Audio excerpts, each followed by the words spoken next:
I should not have clicked on that link. It started normally enough. I was bored one night, surfing around the regular internet when I came across some mention of the dark web. I'd heard whispers about it before. A secret network of hidden sites you can only access with special software. Curiosity got the better of me. A quick online search led me to download the Tor browser, and with a few clicks I was in. At first, it didn't seem much different than the normal web. The pages took longer to load, and the sites looked plain, but nothing had jumped out as sketchy. I browsed random sites for a good part of an hour before I landed on one particular page that would change the course of my night. Live Torture Stream. The page was titled. My first reaction was disgust. Surely this could not be real, I thought. Some twisted fantasy or fake gore. Morbid curiosity kept me there though, and I found myself entering the site's chat room. There were about 24 other users active in the chat, and the conversation they were having turned my stomach.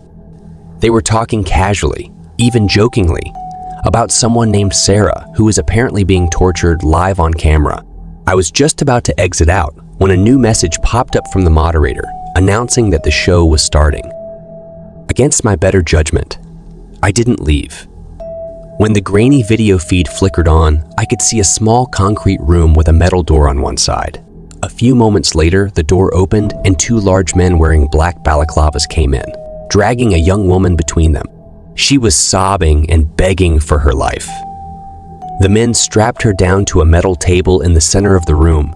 Then one wheeled over a tray covered in sinister tools. I was horrified, but couldn't look away. The men proceeded to slowly torture the woman in awful ways, stopping occasionally to check the chat for requests on what to do to her next. The other viewers encouraged them with disturbed suggestions. It was an unfolding nightmare, but I was paralyzed. After what felt like hours, the woman's tortured screams went silent. She had passed out from the pain. The men left her limp body tied down on the table and exited the room. The moderator typed a message saying the show was over for today, but that Sarah would be kept alive for more fun tomorrow. Logging off in a daze, I prayed this had been staged with special effects and good actors. Just a twisted fantasy for the shady corners of the web.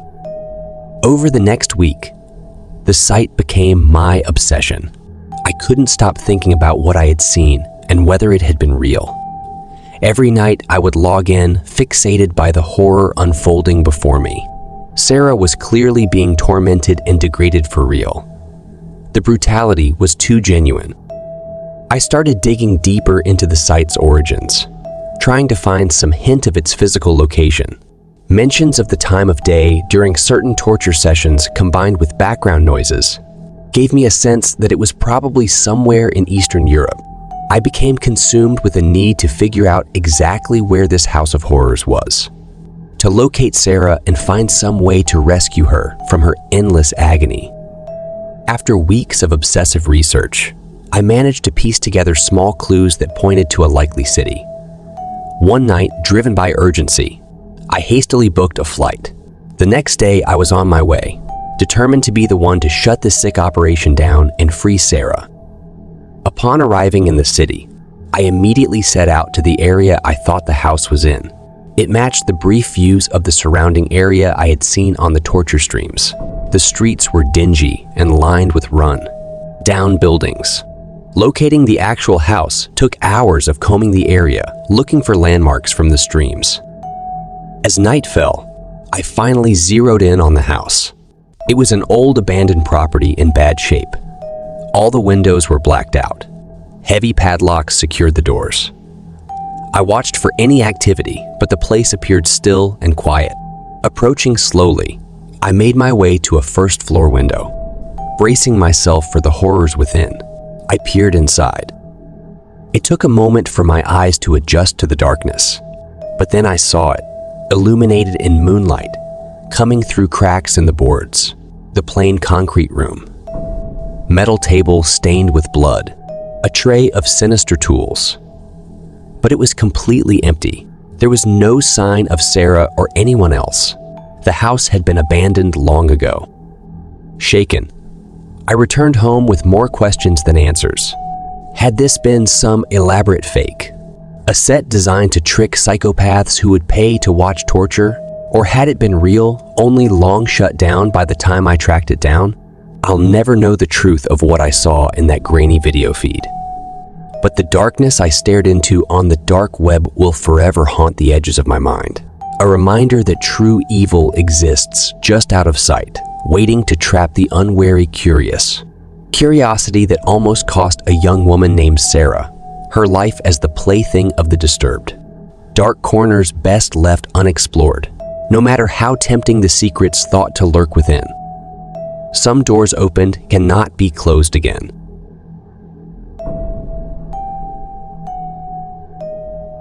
I don't scare easily.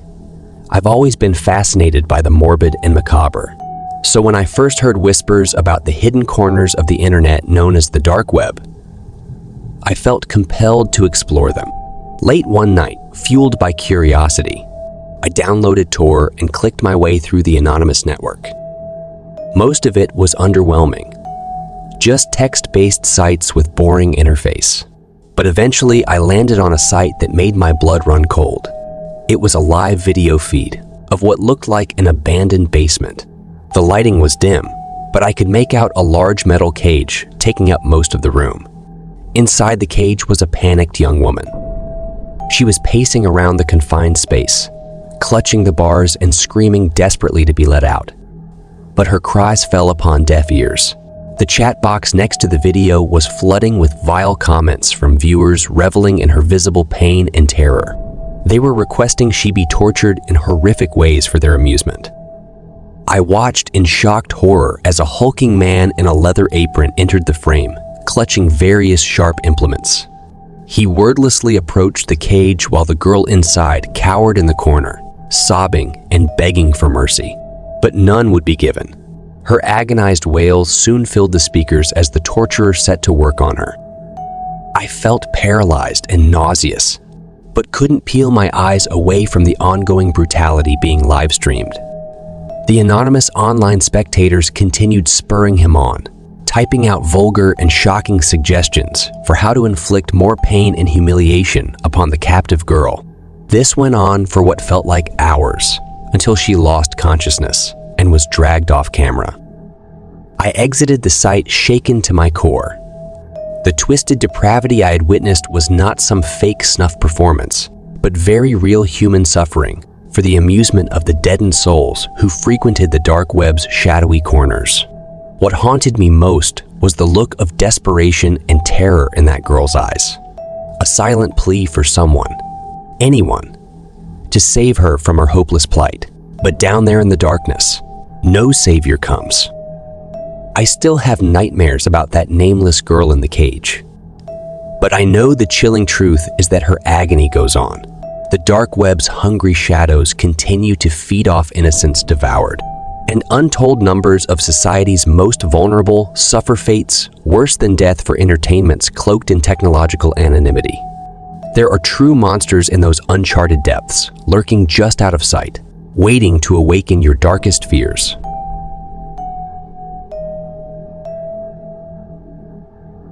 When I first heard about the dark web, I was hesitant to explore its shadowy corners, but morbid curiosity eventually got the better of me. Late one night, I downloaded Tor and started clicking my way through the anonymous sites, not sure what I would uncover. Most pages at first glance seemed normal. Hidden forums, discussing politics, technology, and other mundane topics. But before long, I stumbled upon a site simply titled The Zoo. My finger hesitated over the mouse, wondering if I really wanted to see what lay within. Against my better judgment, I clicked. The site opened to a video feed inside a dimly lit room. Makeshift cages lined the walls, each containing a person. They all looked terrified and malnourished, dressed in filthy rags.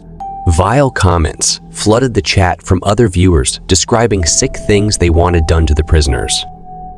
As I watched in horror, a hidden door opened and two men in dark masks entered, dragging a young woman between them.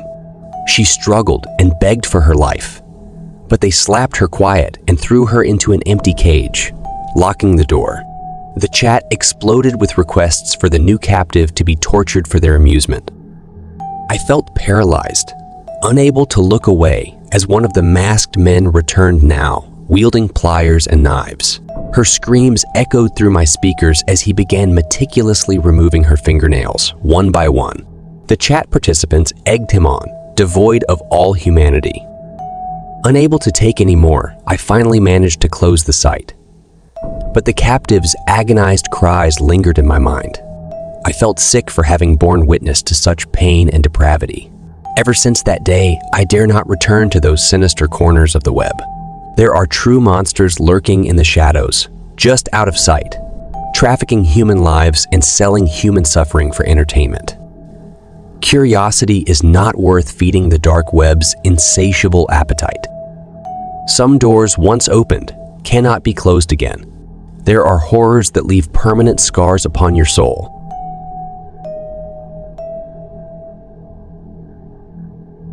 I should have listened to my gut telling me not to click that link.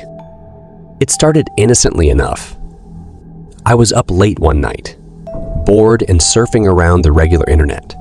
I came across some posts mentioning the dark web, a hidden network of sites that can only be accessed through special software. I felt a prick of curiosity. I had heard whispers about the dark web before, about how it contained all kinds of illegal and messed up stuff. But a part of me wondered if those were just rumors exaggerated to scare people. I decided to take a peek for myself. After downloading the Tor browser and fumbling around, I accessed the dark web. At first glance, it really wasn't that exciting. The sites looked bare bones, text, heavy.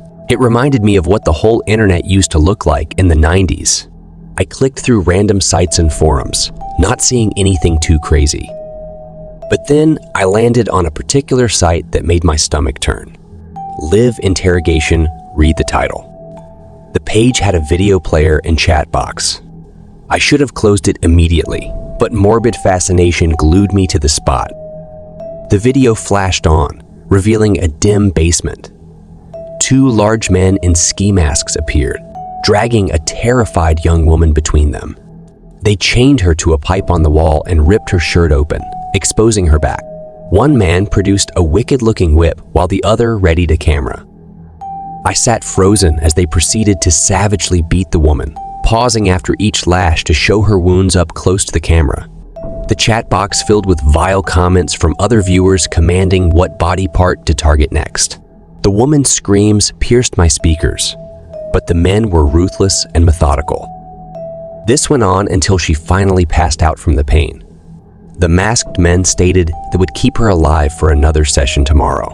Logging off, I felt sick. This had not been staged. That poor woman was being held captive and tortured for the entertainment of psychos on the dark web. In the following days, I became obsessed with finding and stopping the people responsible.